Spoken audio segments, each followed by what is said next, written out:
Okay, so you have unboxed your beautiful new motorized Roman shades, but you're confused about what all that you have received. Well, two major things that you're going to have here are obviously the shade and the battery unit. You'll see some accessories over there, but let's focus on these two things for the moment here. So I've got the Roman shade down on a working surface.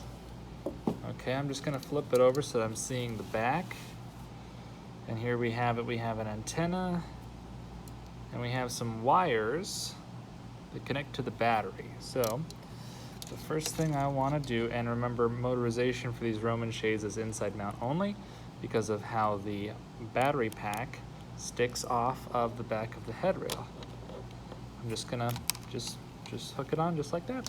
I'll show you one more time here because it does kind of rock on a little bit, but there's this channel.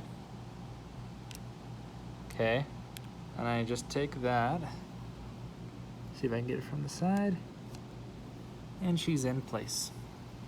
The second thing I'm going to do is I'm going to take the cable coming from the headrail, and I'm just going to, maybe, here we go, and it's connected. There's your antenna, there's your power cord, and there's your charger for later on when you'll need to charge it.